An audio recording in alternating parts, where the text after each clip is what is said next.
తులారాశి వారికి 17, 18, 19 తేదీల్లో జరగబోయేది తెలిస్తే ఖచ్చితంగా ఆశ్చర్యపోతారండి. తులారాశి వారికి ఏంటంటే గనక ఇక్కడ మనం చూసుకుంటే 2 పెద్ద కోరికలు తీరుతాయి. కానీ ఈ ఒక్క వ్యక్తి అండి మీ జీవితాన్ని ఏంటంటే గనక నాశనం చేయాలని చూస్తున్నాడనమాట.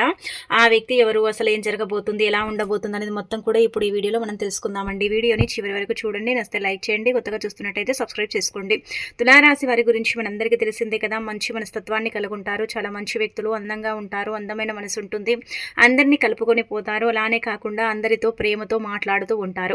అబద్ధాలు చెప్పటం కానీ, లేనిపోనివి చెప్పటం కానీ, ఒకరిని ద్వేషించటం కానీ, ఇబ్బంది పెట్టడం కానీ ఇలాంటివైతే తులారాశి వారు చేయరండి. అలానే ఏంటంటే కనుక వీరికి ఎన్ని కష్టాలు వస్తూ ఉంటాయంటే వీళ్ళ జీవితంలో ఎప్పుడు కూడా వీళ్ళు కష్టాలను ఎదుర్కొంటూ ఉంటారు. వీళ్ళకు ఏర్పడే స్నేహాలు కూడా ఇలాగే ఉంటాయండి. ఒకరు మంచివారైతే ఇంకొకరు చెడ్డవారు ఉంటారు. ఈ యొక్క స్నేహం పోగానే ఇంకొక స్నేహం ఏర్పడుతూ ఉంటుంది. స్నేహితులతో కూడా కొన్ని అంటే సిచ్యువేషన్స్లో ఎదుర్కొంటూ ఉంటారు. కష్టాలు కూడా వీళ్ళని వెంటాడుతూ ఉంటాయి. జీవితంలో చాలా వరకు కూడా వీళ్ళు నష్టపోతూ ఉంటారు, కష్టపడుతూ ఉంటారు. అంటే ఒక రకంగా చెప్పాలంటే కనుక జీవితంలో వీళ్ళు చాలా అనుభవిస్తూ ఉంటారని చెప్పొచ్చు. ముఖ్యంగా ఇక్కడ మనం చూసుకుంటే ఏంటంటే ఈ 3 రోజులు కూడా అండి చాలా ఇబ్బందులు ఉన్నాయి, అనేక రకాల కష్టాలు అయితే రాబోతున్నాయి. కానీ చీకొట్టిన వారు మీ కాళ్ళ దగ్గరికి రాబోతున్నారు. అలానే కాకుండా ఏంటంటే కనుక వాళ్ళు మిమ్మల్ని అంటే దూరం పెట్టి మీ మీద నిందలు వేసి మిమ్మల్ని బాధ పెట్టారు కదా, అలాంటి వాళ్ళు ఏంటంటే కనుక మీతో మాట్లాడాలని, మీతో మాటలు కలపాలని, అలానే కాకుండా మీతో అంటే కలిసిపోవాలని ప్రయత్నిస్తున్నారు. అందుకే ఎవరిని నిందలు పెట్టాలో వంతల్ని పెట్టండి. గుడ్డిగా ఎవరిని నమ్మకండి. నమ్మిన వ్యక్తుల వల్ల ఎప్పుడు మోసమే జరుగుతుంది. మీ ముందు ఒకటి మాట్లాడతారు, మీ వెనుక ఇంకొకటి మాట్లాడతారు, మిమ్మల్ని ఇబ్బంది పెట్టాలని చూస్తారు. కాబట్టి అదొకటి చూసుకోండి. ఇక అనంతరం వచ్చేసి ఏంటంటే కనుక ఈ 3 రోజులు కూడా అండి మీకు ఎప్పుడు కూడా చూసుకుంటే ఏంటంటే ఏ పని చేసినా కానీ ఆ పని పూర్తయినట్టు అనిపిస్తుంది. కానీ ఆ తర్వాత ఏంటంటే కనుక అది పెండింగ్లో పడిపోతూ ఉంటుంది. దానివల్ల మీరు చాలా సఫర్ అవుతూ ఉంటారు.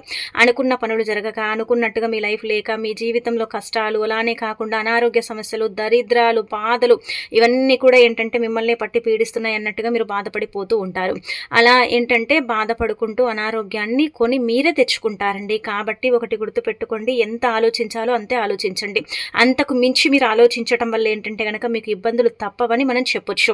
ముఖ్యంగా చూసుకుంటే ఈ 3 రోజులు కూడా అండి మీకైతే కష్టాలు ఉన్నాయి, లేవని చెప్పట్లేదు. కానీ అలా అని ఏంటంటే కనుక పెద్ద పెద్ద కష్టాలు ఉన్నాయా అంటే అలా పెద్ద పెద్ద కష్టాలు కూడా లేవు. చిన్న చిన్న కష్టాలు ఉన్నాయి. కానీ ఆ కష్టాలు ఏంటంటే కనుక మీరు తీర్చుకోగలుగుతారు. చిన్న చిన్న కష్టాలను మీరు పోగొట్టుకునే అవకాశం అయితే ఇక్కడ కనిపిస్తుందండి. అలానే కాకుండా ఇంకొకటి ఇక్కడ మనం చూసుకుంటే ఏంటంటే కనుక మీరు గుడ్డిగా ఎవరిని నమ్మకండి. అంటే వీళ్ళు నా స్నేహితులు, వీళ్ళని నమ్మొచ్చు అనుకుంటారు. కానీ వాళ్ళ వల్లనే మీకు ఏంటంటే కనుక మోసం జరుగుతుంది, అన్యాయం జరుగుతుంది. వాళ్ళ వల్ల ఏంటంటే కనుక మీరు నష్టపోతారు. అందుకే వాళ్ళ మీద ఒక కన్నేసి ఉంచండి. వాళ్ళని ఏంటంటే కనుక ఎంత దూరం ఉంచితే మీకే అంత మంచిది. లేకపోతే వాళ్ళ వల్ల ఇబ్బందులు అయితే తప్పవు. మీరు ఎవరికి ఎలాంటి హాని చేయరండి. ఎవరిని కూడా ఏంటంటే కనుక బాధ పెట్టడం కానీ, ఇబ్బంది పెట్టడం కానీ ఇలాంటివి చేయరు. కానీ కొంతమంది కావాలని మిమ్మల్ని టార్గెట్ చేసి మరీ ఇబ్బంది పెడతారు. మిమ్మల్ని కావాలని ఏంటంటే కనుక బాధ పెడతారు. దానివల్ల మీరు చాలా సఫర్ అవుతూ ఉంటారు, చాలా కోల్పోతూ ఉంటారు లైఫ్లో అని చెప్పొచ్చు. అయితే ఇక్కడ గుర్తుపెట్టుకోండి, వృత్తిపరంగా బాగుంటుందండి. చేసే పనుల పరంగా కూడా అలా అని ఏంటంటే కనుక నష్టాలు ఉన్నాయని చెప్పట్లేదు, కష్టాలు ఉన్నాయని చెప్పట్లేదు. కానీ మధ్య రకంగా ఉంటుంది, పర్వాలేదు, నడుస్తుంది కదా, నడవనివ్వండి అన్నట్టుగా ఉంటూ ఉంటాయి. మీ పనులు కావచ్చు, మీరు చేసే అంటే కొన్ని పర్సనల్గా పనులు కావచ్చు, లేదంటే కనుక వృత్తిపరంగా కావచ్చు, ఇలా ఉంటుంది. అలానే ఇంకా వ్యాపార పరంగా కూడా బాగానే ఉంటుందండి, లాభాలు ఉంటాయి. ఇంకా ఆ తర్వాత వచ్చేసి చీటీ రూపంలో డబ్బు రావటం, ఫైనాన్స్ రూపంలో డబ్బు రావటం, మీరు అనుకున్నట్టుగా మీ లైఫ్ ఉండటం, మీ జీవితంలో మీరు కోల్పోయినవన్నీ కూడా మళ్ళీ తిరిగి అంటే పొందాలని దాని వెనక మీరు పడే కష్టం కావచ్చు, ఇవన్నీ కూడా అంటే ఫలిస్తాయని చెప్పొచ్చు.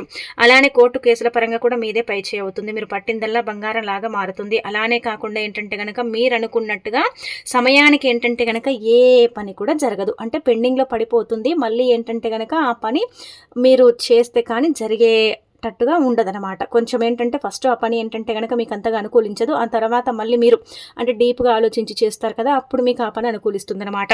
ఈ 3 రోజులు కూడా పనుల పరంగా ఏంటంటే కనుక గజిబిజిగా ఉంటుందండి. చాలా వరకు కూడా గజిబిజి అయిపోతుంది అనమాట. కాబట్టి చూసుకోండి. ఇక అనంతరం వచ్చేసి ఇంకొకటి ఏంటంటే ఇక్కడ అంటే అప్పులు తీర్చుకోగలుగుతారు, అప్పులు ఇచ్చే స్థాయికి వెళతారు. ఫైనాన్షియల్గా ఆర్థికంగా చాలా బాగుంటుంది. మీరు అనుకున్న పనులు కొన్ని జరుగుతాయి, కొన్ని పెండింగ్లో పడిపోతాయి. విద్యార్థులకు కూడా బాగానే కలిసి వస్తుంది. భార్యాభర్తల పరంగా చిన్న చిన్న అపార్థాలు, అనార్థాలు జరిగే అవకాశాలు ఉంటాయి. కాబట్టి అది చూసుకోండి. అంటే ఎలా అంటే కనుక మీరు కొంచెం చిన్నగా మాట్లాడినా మీరు ఏంటంటే కనుక కోపం ఎక్కువగా తెచ్చుకుంటూ ఉంటారు. ఎదుటి వాళ్ళ మీద అరవటం, వాళ్ళ మీద ఏంటంటే కనుక కోపం తెచ్చుకోవటం, ఇలా జోకులు వేసి నవ్వటం వల్ల మీకు శత్రువులు పెరిగే అవకాశం అయితే ఉంటుంది. ఇది మీరు ఒకటేంటంటే కనుక బండ గుర్తు పెట్టుకోండి.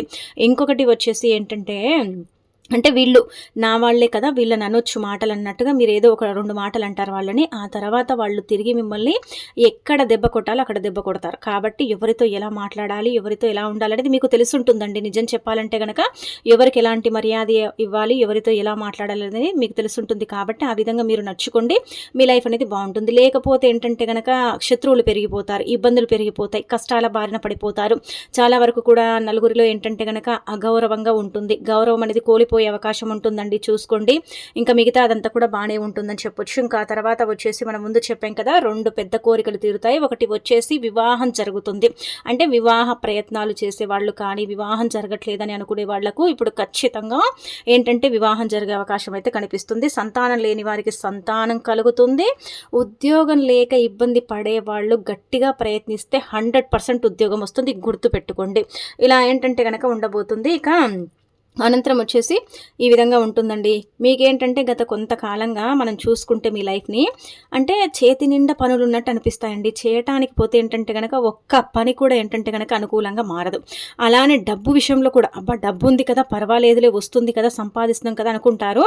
అదేంటంటే చేయిదాకా వచ్చి చేజారిపోతుంది. అసలు ఎందుకు నాకు ఇలా జరుగుతుంది? ఎందుకు నా వెంట ఇలా అవుతుంది? అసలు నేనేం చెయ్యాలి అన్నట్టుగా ఏంటంటే గనక డైనమాలో పడిపోవటం. చాలా వరకు కూడా ఇబ్బందికరంగా ఉండటం, బాధాకరంగా ఉండటం, కొన్ని సిచ్యువేషన్స్లో ఏంటంటే కనుక హార్డ్గా అనిపించటం, ఒక్కరే ఉండి ఏంటంటే కనుక బాధపడటం, ఇబ్బంది పడటం, ఒంటరిగా ఏడ్చటం, ఎవరితో ఏంటంటే ఎలాంటి విషయాలు కూడా మనం పంచుకోకూడదు, ఎంత ఉండాలో అంతే ఉండాలనుకుంటారు. కొన్నిసార్లు ఏంటంటే కనుక వీళ్ళు నా స్నేహితులే కదా, చెప్పుకుందాంలే అన్నట్టుగా చెప్పుకుంటారు. వాళ్ళు ఏంటంటే కనుక మీ పర్సనల్ విషయాలన్నీ కూడా ఏంటంటే వాళ్ళు అంటే పబ్లిష్ చేసేస్తారు, అందరికీ చెప్పిస్తూ ఉంటారనమాట. అందుకే మీరు ఎవరిని గుడ్డిగా నమ్మకండి. నా స్నేహితులు కాదు నా శత్రువులు, నా స్నేహితుల రూపంలో నా శత్రువులు నా పక్కనే ఉన్నారనుకోండి. ఇక అలానే కాకుండా కొంతమంది మిమ్మల్ని ఇబ్బంది పెట్టి బాధ పెట్టారు కదండి, మిమ్మల్ని కొట్టారు కదా, మిమ్మల్ని చాలా వరకు కూడా ఏంటంటే కనుక మీ కన్నీటికి కారణమయ్యారు కదండి. అలాంటి వాళ్ళు తిరిగి మళ్ళీ మీ జీవితంలోకి ఎంటర్ అవ్వబోతున్నారు. క్షమాపణ కూడా అడుగుతారు, మళ్ళీ మీతో మాట్లాడతారు, కాంటాక్ట్లో ఉంటారు. అలానే ఏంటంటే కనుక మిమ్మల్ని కలవాలని కూడా ప్రయత్నిస్తారు. కాబట్టి ఒక్కసారి వాళ్ళతో మీరు అంటే మోసపోయారు కదా, అలాంటి వాళ్ళని దూరం పెట్టడమే బెస్ట్. మన లైఫ్లోకి అస్సలు రానివ్వకూడదు. మాట్లాడండి, కానీ ఒక లిమిట్గా మాట్లాడండి. అందరినీ కూడా ఏంటంటే కనుక క్షమించకండి. ఆ తర్వాత మీకైతే ఇబ్బందులు, బాధలు అయితే తప్పవు. ఇది గుర్తుపెట్టుకోండి. ఇలా ఉండబోతుందండి. చిన్న చిన్న సమస్యలు ఉన్నాయి, కష్టాలు ఉన్నాయి, బాధలు ఉన్నాయి. ఒక రకంగా చెప్పాలంటే కనుక ఒక 30% బాగుంటే 70% అస్సలు కూడా బాగాలేదనమాట. అంటే ఇక మీకు టెన్షన్స్, బాధలు, ఆలోచన ఇవి కూడా ఖచ్చితంగా ఉన్నాయని చెప్పొచ్చు. అది చూసుకోండి. మిగతాదంతా కూడా ఇంకా చిన్న చిన్న సమస్యల నుంచి బయటపడతారు. అనంతరం వచ్చేసి ఇంకొకటి ఏంటంటే ఇక్కడ చూసుకుంటే ఒక వ్యక్తి అండి కావాలని టార్గెట్ చేస్తున్నారండి. ఆ వ్యక్తి ఏంటంటే కనుక మిమ్మల్ని ఇబ్బంది పెట్టాలి, బాధ పెట్టాలి, మిమ్మల్ని అనగదొక్కాలి. మీరు లైఫ్లో ఎదగకూడదు, మీరేంటంటే కనుక ముందుకు వెళ్ళకూడదు, మీరు అనుకున్న గోల్ని అస్సలు కూడా మీరు రీచ్ అవ్వకూడదు అన్నట్టుగా ఏంటంటే కనుక అతని కాన్సెప్ట్. కాబట్టి వాళ్ళు ఏంటంటే కనుక ఒక వ్యక్తి అంటే ఆ వ్యక్తి వెనకాల చాలా మంది ఉన్నారు. కాకపోతే ఈ వ్యక్తి ఏంటంటే కనుక కీలక పాత్ర పోషించి మిమ్మల్ని ఇబ్బంది పెడుతున్నారు, బాధ పెడుతున్నాడు, మిమ్మల్ని ఏంటంటే కనుక బాధకు గురి చేస్తున్నాడు. కాబట్టి ఈ వ్యక్తి ఏంటంటే గుర్తుపెట్టుకోండి, జేలెటర్ అనే వ్యక్తి అండి. ఈ వ్యక్తితో మీరు జాగ్రత్తగా ఉండండి. మీరు అనుకోవచ్చు ఈ వ్యక్తి మా లైఫ్లో లేనే లేడండి, అక్షరం గల పేరు మాకు అసలు లేనే లేదండి అనుకుంటే మనకు అదే లెటర్తో ఉంటుందని మనం అనుకోకూడదండి. మన బంధువర్గంలో నుంచి అంటే మీ రాశికి తగ్గట్టుగా మనం చెప్పబడుతున్నాం. కాబట్టి ఎస్ లెటరు, జే లెటర్ అనే వ్యక్తులతో మీకేంటంటే కనుక ఇబ్బందికరంగా ఉంటుంది, బాధాకరంగా ఉంటుంది. ఆ వ్యక్తుల వల్ల నష్టం జరుగుతుంది, డబ్బుని కోల్పోతారు. నలుగురిలో చాలా వరకు కూడా ఏంటంటే కనుక మీరు తలెత్తుకునే సిచ్యువేషన్లో కూడా ఉండరు. ఆ విధంగా మీకు ఉండబోతుంది. ఆ విధంగా ఏంటంటే కనుక మీరు అంటే ఎదుర్కోబోతున్నారు సిచ్యువేషన్ని. కాబట్టి ఎవరితో ఏంటంటే కనుక ఎలాంటి విషయాలు పంచుకోకండి, పర్సనల్ విషయాలు కూడా చెప్పుకోకండి. వాళ్ళని ఏంటంటే కనుక ఎంత ఉంచాలో అంతలనే ఉంచండి. వాళ్ళని దూరం ఉంచితేనే మీకు మంచిది. అలానే కాకుండా కొంచెం ప్రయాణాలు చేసేటప్పుడు జాగ్రత్త వహించండి. ప్రయాణాల వల్ల మీకు ఇబ్బందులు కలుగుతాయి, బాధలు కలుగుతాయి, ప్రయాణాల వల్ల గాయపడతారు. కాబట్టి కొంచెం జాగ్రత్త వహిస్తే మంచిదన్నమాట. ఇంకా ఆ తర్వాత వచ్చేసి మనకు సోమవారం పడుతుంది కదా, 17వ తేదీ. అందుకే ఏం చేయండి అంటే ఆ రోజు పంచమి కూడా ఉంది. కాబట్టి ఉదయాన్నే లేచి ఇల్లంతా కూడా క్లీన్ చేసుకుని శుచిగా స్నాన కార్యక్రమాలు చేయండి. స్నానం చేసే నీటిలో చిటికెడంత పసుపుని వేసుకొని చేయండి. అలా చేసిన తర్వాత దీపధూప నైవేద్యాలతో చక్కగా శివపార్వతులను పూజించండి. దగ్గరలో ఉండే అంటే పుట్ట దగ్గరికి వెళ్ళి మనము అంటే మనకు సర్పదోషాలు ఇలాంటివి ఉంటూ ఉంటాయి కదా, పుట్టలో పాలు పోయటం, పుట్టకు నమస్కారం చేసుకోవటం, గుడ్డును సమర్పించడం, ఇలా ఏవైనా సరే చేయండి. చేసిన తర్వాత ఏంటంటే కనుక ఇంట్లో దీపం పెడతారు కదా సోమవారం, అలా దీపం పెట్టేటప్పుడు ఏంటంటే ఒక లవంగాన్ని తీసుకొని చేతిలో పట్టుకొని సంకల్పం చెప్పుకోండి. అంటే మీ కష్టాలు పోవాలి, బాధలు పోవాలి, ధనం రావాలి, మీకు మంచి జరగాలి, ఐశ్వర్యం కూడా కలగాలి, అన్ని విధాలుగా కూడా బాగుండాలి, మాకు ఇబ్బందులు ఉండకూడదు, మాకెందుకు ఇన్ని కష్టాలు అన్నట్టుగా గట్టిగా సంకల్పం చెప్పుకొని ఒక లవంగాన్ని తీసుకుని దీపం పెట్టి దీపంలో వేసి వెలిగించి ఆ తర్వాత ఏంటంటే కనుక దీపం కొండెక్కిన తర్వాత తీసి ఆ లవంగాన్ని ఏదైనా చెట్టు మొదట్లో పడేయండి. ఇలా చేయటం వల్ల అద్భుతమైన ఫలితాలు వస్తాయి. మీ జీవితం మారిపోయి మీరు పట్టిందల్లా బంగారం అవుతుంది. మీ లైఫ్లో మీరు అంటే కొన్ని రకాల జాతక సమస్యలు, ఇప్పుడు రాహుకేతు ప్రభావాలు కానీ, తీవ్రమైన ఇబ్బందులు కానీ, నష్టాలు కానీ, కష్టాలు కానీ ఉంటాయి కదా, అలాంటి వాటి నుంచి మీరు బయటపడతారు. ఇంకొకటి వచ్చేసి ఏంటంటే కనుక ఈ తులారాశి వారికండి, ఒకరు గౌరవిస్తే ఇద్దరు ద్వేషిస్తారండి. అంటే ఇది అందరికీ జరుగుతుందని చెప్పట్లేదు, కానీ కొంతమందికి ఖచ్చితంగా జరుగుతుంది. ఒకరు అంటే గౌరవిస్తే ఇద్దరు ద్వేషిస్తారు, ఇద్దరు గౌరవిస్తే నలుగురు ద్వేషిస్తారు. ఎందుకు వీళ్ళకి ఇలా జరుగుతుందంటే ఇది గ్రహాల అంటే ప్రభావం వల్ల అనమాట. గ్రహస్థితి ఒక్కరికే ఏంటంటే కనుక సమానంగా ఉండదండి, ఒక్కొక్కరి గ్రహస్థితి ఒక్కొక్క రకంగా ఉంటుంది. కాబట్టి ఆ విధంగా ఏంటంటే కనుక మనకు సమస్యలు, ఇబ్బందులు, బాధలు వస్తూ ఉంటాయి అనమాట. అది చూసుకోండి. ఇక అనంతరం వచ్చేసి ఇంకొకటి చెప్పాలంటే కనుక మీకు ఓవరాల్గా ఇలా ఉండబోతుందండి. ఇలా చిన్న చిన్న సమస్యలు వస్తున్నాయి కాబట్టి ఒకటి గుర్తు పెట్టుకోండి, విపరీతంగా కష్టాల సమస్యలు ఉన్నాయి, భరించలేకపోతున్నామంటే కనుక మీరు చేయాల్సిన ఏకైక పరిహారం ఒకటే పరిహారం. ఇది చేసిన తర్వాత మీరు ఖచ్చితంగా ఆశ్చర్యపోతారు. ఇది పరిహారం అని చెప్పట్లేదు, కానీ మీ యొక్క దరిద్రాలు ఇవి ఒక రకంగా చెప్పాలంటే దరిద్ర సమస్యలు అని చెప్పొచ్చండి. అంటే మీరు చెయ్యని తప్పుకు మీకు శిక్ష పడటం, మీరు చెయ్యని వాటికి ఏంటంటే కనుక కొంచెం కష్టం అనుభవించడం, ఇలాంటివి జరుగుతున్నాయి అనమాట. అందుకే ఆవుకి ఏంటంటే కనుక ఆహారం తినిపించండి. ఆవులో సమస్త దేవతలు కొలువై ఉంటారు కాబట్టి ఆవుకి ఏంటంటే కనుక పచ్చగడ్డి కానీ, తోటకూర కానీ, టమాటాలను కానీ, కీర కానీ, క్యారెట్ కానీ, అలానే వచ్చేసి వంకాయలను కానీ తులారాశి వారు గనక ఈ 3 రోజులు 17, 18, 19 తేదీల్లో గనక పెడితే మంచి ఫలితాలు వస్తాయి. అంటే ఈ చిన్న చిన్న చిరాకులు, సమస్యలు, బాధలు ఇలాంటివి పోయే అవకాశాలు ఎక్కువగా ఉంటాయి అన్నమాట. వీటి అంటే నుంచి మీరు బయటపడగలుగుతారు. ఈ సమస్యలు అందరికీ పోతాయని మనం చెప్పట్లేదు, కానీ ఖచ్చితంగా ఆవుకు ఆహారం పెడితే మాత్రం పోతాయి. అలానే నుడిటి భాగాన కుడి చేతితో తాకి తోక భాగాన ఏంటంటే కనుక ఎడమ చేతితో తాకండి. ఇలా తాకితే వచ్చే రిజల్ట్ని చూసి మీరు షాక్ అయిపోతారండి, ఆశ్చర్యపోతారనమాట. అంతలా మీకు ఫలితం ఉంటుందన్నమాట. అంతలా మీకు ఏంటంటే కనుక ఆవుని తాకటం వల్ల అంత మంచి జరుగుతుంది. కాబట్టి ఆవుకి ఇలాంటి ఆహార పదార్థాలు పెట్టి ఇలా తాకండి. వీలుంటే సోమవారం రోజున ఏంటంటే కనుక పరమశివుడికండి అభిషేకం చేయండి. ఎందుకంటే సోమవారం మనకు శ్రావణ మాసంలో వస్తుంది కదా, చాలా చాలా శక్తివంతమైనది కదా. అలానే పంచమి తిథి కూడా ఉంది కాబట్టి పాలతో కానీ, నీళ్లతో కానీ, పంచామృతాలతో కానీ, ఇలా కుంకుమ నీటితో, అలానే కాకుండా పసుపు నీటితో, విభూది నీటితో, ఇలా నీళ్లతోనైనా సరే, పాలతోనైనా సరే అభిషేకం చేస్తే ఏంటంటే కనుక శివుడు సంతోషిస్తాడు. అయితే ఇంట్లో నుంచి బయటికి వెళ్ళేటప్పుడు, ముఖ్యమైన పనుల కోసం బయటికి వెళ్ళేటప్పుడు ఓం గం గణపతే నమః అనుకుని వెళ్ళండి. లేదంటే కనుక ఓం నమః శివాయ అనుకుంటూ వెళ్ళండి. మీ ఇష్టదైవాన్ని తలుచుకుంటూ వెళ్ళండి. వెళ్ళే పనుల్లో ఏంటంటే కనుక ఆటంకాలు రావు, వెళ్ళే పనుల్లో ఇబ్బందులు అనేవి ఉండవన్నమాట. మంచి ఫలితాలను అయితే మీరు చూస్తారు. ఆ తర్వాత ఇంకొకటి వచ్చేసి ఏంటంటే కనుక విపరీతంగా కష్టాలు ఉన్నాయంటే కనుక మీరు రావి చెట్టుకి ఏంటంటే ఎరుపు రంగు తాడు కట్టండి. కష్టాలు పోవాలని ఒక 2 ముళ్ళు వేసేయండి. ఖచ్చితంగా కష్టాలు పోయి మంచి ఫలితాలు అయితే వస్తాయి. ఆ ఫలితాలను మీరు చూస్తారనమాట. ఇక అలానే కాకుండా ఇంకొకటి ఇక్కడ మనం గమనించుకుంటే ఏంటంటే కనుక మీకండి కొన్ని రకాలుగా చెప్పాలంటే కనుక మంచి పనుల కోసం వెళ్ళేటప్పుడు, ముఖ్యమైన పనుల కోసం వెళ్ళేటప్పుడు, ఏదైనా డబ్బుకు సంబంధించిన పని కోసం మీరు వెళ్ళేటప్పుడు నల్లటి వస్త్రాలు, బ్లూ కలర్లో ఉండే బట్టలు, బ్లాక్ కలర్లో ఉండే బట్టలు ధరించి వెళితే మాత్రం ఆ పనులు జరగవు.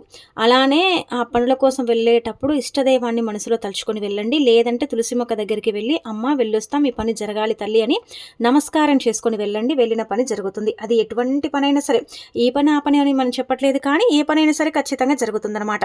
ఆ పని వల్ల మీకు ఏంటంటే కనుక లాభం కూడా కలుగుతుందని చెప్పొచ్చు. కాబట్టి ఈ విధంగా ఏంటంటే కనుక చెప్పుకొని వెళ్ళండి. ఆ తర్వాత ఇంకా మీరు ఈ చిన్న చిన్న నియమాలు పాటించండి. అలానే కాకుండా ముఖ్యంగా మనుషులను అంతగా నమ్మకండి. అంటే అందరు మనుషులనే నమ్ముతారు కదండి అని మీరు అనొచ్చు. కాకపోతే ఏంటంటే కనుక ఎవరిని ఎంతలో పెట్టాలి, ఎవరిని ఎంతలో నమ్మాలి, ఎవరిని అంటే ఏ విధంగా మీరు రెస్పెక్ట్ ఇవ్వాలి, ఎవరికి ఎంత మర్యాద అనేది ఇవ్వాలి అనేది మీరు చూసుకోండి. అలానే కాకుండా పర్సనల్ విషయాలు షేర్ చేసుకోకండి. గట్టిగా ప్రయత్నిస్తే ఉద్యోగం వస్తుంది. కొంచెం ఏంటంటే ప్రయాణం చేసేటప్పుడు జాగ్రత్త వహించండి. అలానే కాకుండా ఏంటంటే కనుక ఎవరితోనైనా మాట్లాడేటప్పుడు మీరు గమనించండి. అంటే కోపాన్ని తెచ్చుకోకండి. వాళ్ళు కావాలని మిమ్మల్ని రెచ్చగొట్టినా కానీ ఏంటంటే కనుక మీరు కోపం రానివ్వకుండా కొంచెం అంటే ఆపుకోండి కోపాన్ని. అలాంటప్పుడు ఏంటంటే మీరు లైఫ్లో ముందుకు వెళ్ళే అవకాశం ఉంటుంది. మీరేంటంటే ఎవరైనా బాధల్లో, కష్టాల్లో ఉంటే వెళ్ళి వాళ్ళని ఓదార్చడం, వాళ్ళకి హెల్ప్ చేయడం ఇలాంటివి చేస్తారు. కానీ మీరు బాధల్లో, సమస్యల్లో, కష్టాల్లో ఉంటే ఎవరు మీ దగ్గరికి రారు. మిమ్మల్ని ఏంటంటే కనుక ఎలా ఉన్నావు, ఏం తిన్నావు అని అడిగేవారు కూడా ఉండరన్నమాట. ఎందుకంటే వాళ్ళు అవసరం ఉన్నంతసేపు మిమ్మల్ని ఉపయోగించుకుంటారు, అంటే యూజ్ చేసుకుంటారు. అవసరం తీరిన తర్వాత మిమ్మల్ని ఇబ్బంది పెడతారు. బాధ పెడతారు కాబట్టి అదొకటి చూసుకోండి. నా వాళ్ళు కాదు శత్రువులు అని మీరు భావించుకోండి. అలానే ఎవరితో కూడా మీరు పర్సనల్ విషయాలను షేర్ చేసుకోకండి. దానివల్ల మీకే ఇబ్బంది కలుగుతుంది. అలానే కాకుండా మీకు ఇక్కడ చూసుకుంటే విపరీతంగా స్టమక్ పెయిన్ వస్తుందండి. ఎందుకంటే ఇది మీరు ఎక్కువగా ఆలోచించటం వల్ల, ఎక్కువగా ఏంటంటే గనక ఇదైపోవటం వల్ల, టెన్షన్ పడటం వల్ల, అయ్యో ఇలా అయిపోతుంది, నా లైఫ్ అలా అయిపోతుందని మీరు బాధపడటం వల్ల విపరీతమైన కడుపు నొప్పితో బాధపడతారు. అంటే అదేం పెద్ద నొప్పేం కాదు. కాకపోతే ఏంటంటే గనక కొన్నిసార్లు భరించేంత శక్తి కోల్పోతారనమాట. అది చూసుకోండి. సమయానికి ఆహారం తీసుకోండి, కంటి నిండా నిద్రపోండి, ఎక్కువగా ఆలోచించకండి, తక్కువగా ఆలోచించండి. ఏది జరిగినా మీ మంచికి అనుకోండి. మీ లైఫ్లో ఏంటంటే గనక మీకు మంచి జరుగుతుంది, చెడు జరుగుతుంది. రెండింటికి మీరు ఏంటంటే గనక కట్టుబడి ఉంటారు, యాక్సెప్ట్ చేస్తారు. కాబట్టి ఏది జరిగినా మీ మంచికి అనుకోండి. ఇంకా మిగతాదంతా కూడా అండి 3 రోజులు ఇలా చిన్న చిన్న సమస్యలు అయితే రాబోతున్నాయి. వాటి నుంచి కూడా మీకు విముక్తి కలుగుతుందని చెప్పుకోదగ్గ విషయం అనమాట అండి. ఇంకా మీకు దైవానుగ్రహం కూడా కలుగుతుంది, లక్ష్మీదేవి అనుగ్రహం కలుగుతుంది. కాబట్టి సంపద కూడా మీకు పెరిగే అవకాశం అయితే ఇక్కడ ఎక్కువగా మనకు కనిపిస్తుంది అనమాట అండి. ఇంకా